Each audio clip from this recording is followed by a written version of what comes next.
Hello everybody, today I'm doing a tier list and ranking for all the books I read in 2019. If you're interested in all the books I read in 2019 and my detailed thoughts, I'll leave that video in the info cards. Alright, so let's get into the tier list. So I ordered these books in the order that I finished them, so I will go through them chronologically.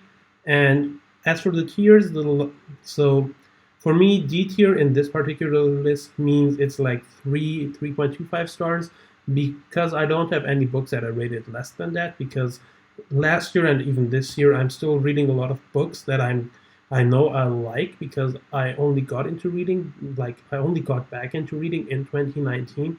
Again, if you are interested in that story, I have a video for how I got into reading in my 20s. So I only have books that are 3 stars or above. So D tier here is 3.25 stars. C tier is like 3.5 to 4 stars. B is 4 to 4.5. A is 4.5 to 5 stars, including some 5-star books. S tier means for me that this is a 5-star book that I would personally say is an all-time favorite. So let's get right into it. The first book I finished is We Were Liars by E. Lockhart. So this is a YA psychological thriller, which is actually the book that got me back into reading. So yeah, I gave this book 3.5 out of 5 stars. I think it was quite good. I think for YA thriller that is so short, it's really, really good and well structured and a really quick read. If you are an avid reader, you can probably read this in one sitting probably. So yeah, this goes into C tier for me.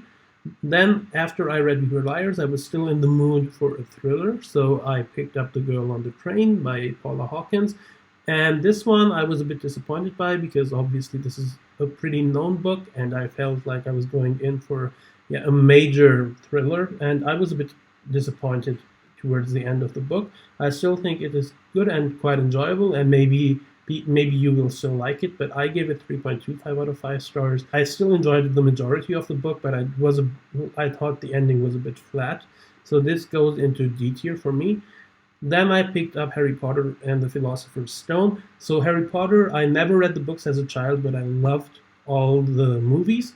So I wanted to, after starting to read again, I wanted to go into the books and see if I would still like them. And the Philosopher's Stone was amazing. Like, I fell back in love with this world. And yeah, I obviously had the images from the movies in my head, but I still loved this. I read this quite quickly. And yeah, this is S tier for me, clearly. Chamber of Secrets, I had similar feelings, but I did feel that the book wasn't as good in the first half, but the second half made up for it. So I rated this 4.5 out of 5 stars, which in this particular list puts it in B tier. I think it is still a really, really good book, and it has some really cool revelations towards the end. I just don't feel like it holds up to the other amazing books in the series. Then I have Harry Potter and the Prisoner of Azkaban, which I also rated 5 out of 5 stars, but it isn't quite S tier for me. It's an A tier book, just because I knew a lot of the revelations that were going to happen towards the end of the book, so I didn't quite get this eerie feeling that you should have had while reading this book when you're unspoiled. So I felt like a lot of the atmosphere in this book wasn't quite there for me, but that's not the book's fault. I think the book still does a very good job at doing all the atmospheric stuff, but for me personally, it just wasn't as enjoyable as for maybe some other people who put this on top of their rankings of the Harry Potter books. So it's not quite on the level of Philosopher's Stone, but I still love this book, so it's A tier. After that, I picked up Again But Better by Christine Riccio, who is obviously Poland Bananas books here on BookTube. And I quite enjoyed her book as well. I give it 3 out of 5 stars. I think it's a solid debut novel, and I enjoyed the rom-com aspect of it, but I feel like there was a bit too much focus on the rom-com part. I felt like there were side plots that were more interesting than the main plot that we saw. It wasn't as well done as I would have liked, and the focus was a bit wrong for my taste. But yeah, so I'm putting this in D tier, but it is still a good book, and if you're interested in rom-coms and if you like Christine, I think you should still read this book. But again, this D tier is just because of how I'm structuring this list. So yeah, that's why it's here. Then I picked up A Game of Thrones by George R. R. Martin. I picked this up after watching the final season of Game of Thrones, and I was let down by it, like a lot of people. That just made me want to pick up the books. And I would actually recommend anybody who watched the show and was maybe left disappointed, or even people who maybe have liked the ending, I would suggest you read the books. Despite the fact that the last two books aren't out yet, I feel like they're an amazing read. I feel like you get a lot more deeper into the story through the books. And for me, this is a clear S tier. Like, this is my first epic fantasy, and like a year or two ago, I couldn't even have imagined picking up a book this big. So I would recommend this to anybody, and this is one of my favorite books, which is why it goes into S tier. Then I read A Very Large Expanse of Sea by Tahereh Mafi. This is a YA contemporary / romance novel. So this one I actually really enjoyed, and I feel like this is a YA contemporary that really shows that you can do a romance plot, but still focus a lot on the side plot. And I feel like this does that masterfully. I thought the side plot was very interesting, and I would highly recommend anybody to read this book.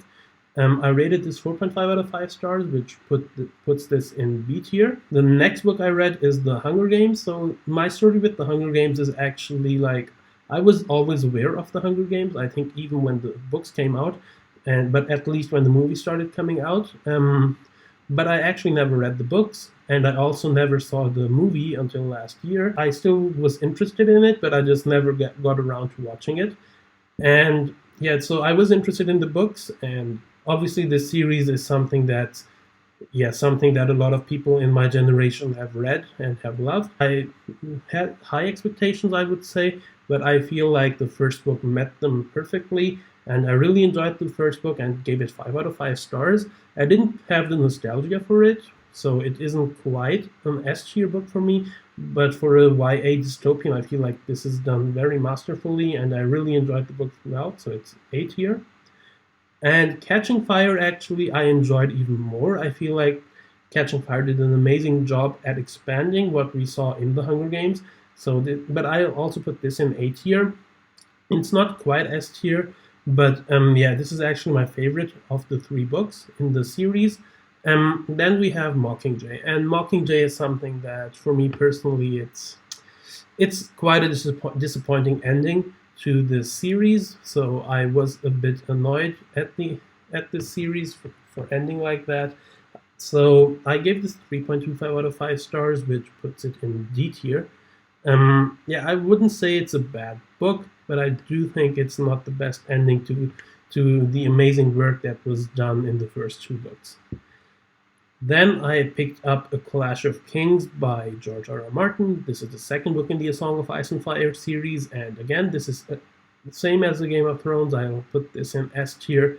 This series is amazing. Like, if you like the TV show, you'll know that the character work and the world building and also the plot in these books are stellar. So these are S tier books for me, and I don't think Clash of Kings is quite as good as the Game of Thrones because of one particular thing that I can't say because of spoilers, but I do think it holds up with any other book that I read here. So there is just a slight gap that makes me put a Game of Thrones slightly above the Clash of Kings, but it's not a big thing. Now, the next book I read is The Last Wish by Andrzej Sapkowski. This is the first short story collection in the Witcher saga, and I actually gave the short story collection 5 out of 5 stars.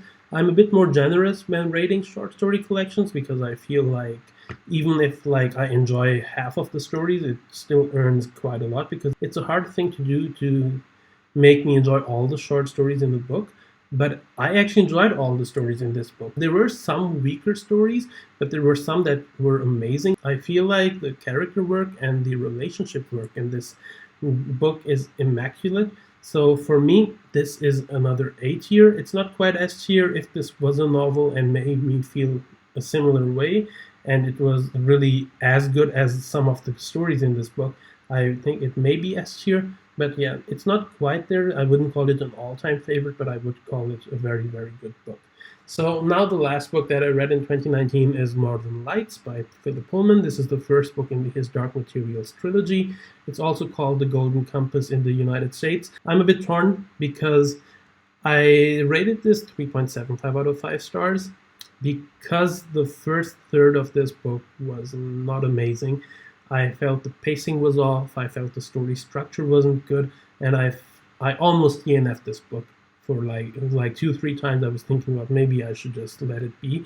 And actually, I was reading this book, and I just picked up The Last Wish while reading this book just to get something different, and then I went back and actually finished this book, and I felt like the second 2/3 of this book are really, really good. So this is actually something like where I would say the second 2/3 make it go beyond 4 stars, but like the first third keeps it down. So I ended up giving it 3.75 just because of the fact that if the book makes me feel like DNFing, I don't think it belongs on the B or A tier. So for me, it's a C tier. I know a lot of people love this book. Maybe I was just not in the right mood when I read it.